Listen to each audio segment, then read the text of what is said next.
Hello guys, நம்ம interceptor பைக்கோட cluster பற்றி உங்களுக்கு டீட்டெயில்ஸ் தெரியுமா? லைக் இந்த கிளஸ்டரில் என்னென்ன கண்டென்ட்ஸ்லாம் இருக்குது, எது மென்ஷன் பண்ணுது, என்னென்ன இண்டிகேட்டர் எல்லாமே உங்களுக்கு தெரியுமா? ஒவ்வொன்றா பார்க்கலாம். ஸோ கைஸ், இந்த கிளஸ்டர் பார்த்தீங்கன்னா லெஃப்ட் சைடு வந்து உங்களுக்கு வந்து ஸ்பீடு காமிக்கும். ஸோ டோட்டலாக எவ்வளோ ஸ்பீட் போகிறீங்கன்றது. நெக்ஸ்ட் இது வந்து ஃபியூல் இண்டிகேட்டர், இது வந்து ஓடோமீட்டர். இந்த சென்டர் பட்டனை ப்ரெஸ் பண்ணும்போது ட்ரிப் ஏ, ட்ரிப் பி, அதுக்கடுத்து திருப்பி ஓட வரும். இப்போ ட்ரிப் ஏவை 0 பண்ணணும் அப்படின்னா ஜஸ்ட் நீங்கள் கிளிக் வச்சுட்டு நீங்கள் ஃபுல்லாக ப்ரெஸ் பண்ணீங்க அப்படின்னா அந்த ட்ரிப் மீட்டர் வந்து 0 ஆகிக்கும்.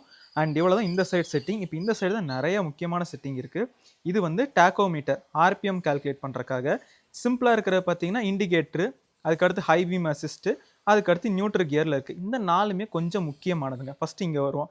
இன்ஜின் மேல் ஃபங்க்ஷன். இன்ஜினோட யூனிட்டில் வந்து ஏதாவது ப்ராப்ளம் இருக்குது அப்படின்னா இந்த இண்டிகேட்டர் ஷோ ஆகும்.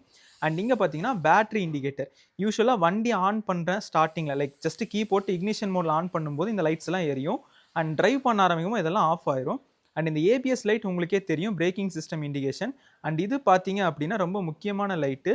உங்கள் பைக்கில் வந்து லோ ஆயில் இருக்குது அப்படின்னா இந்த லைட் வந்து ஷோ ஆக ஆரம்பிக்கும். அப்போ நீங்கள் போய் கண்டிப்பாக செக் பண்ணணும். அண்ட் பேட்டரி லெவல், பேட்டரி இல்லை எலக்ட்ரானிக் யூனிட்டில் ஏதாவது ப்ராப்ளம்னா இந்த லைட் ஷோ ஆகும். பிரேக்கிங் சிஸ்டமில் ஏதாவது ப்ராப்ளம்னா இந்த லைட் ஷோ ஆகும். இன்ஜினில் ப்ராப்ளம்னா இந்த லைட் ஷோ ஆகும். ஸோ இவ்வளோ தாங்க இந்த கிளஸ்டரு.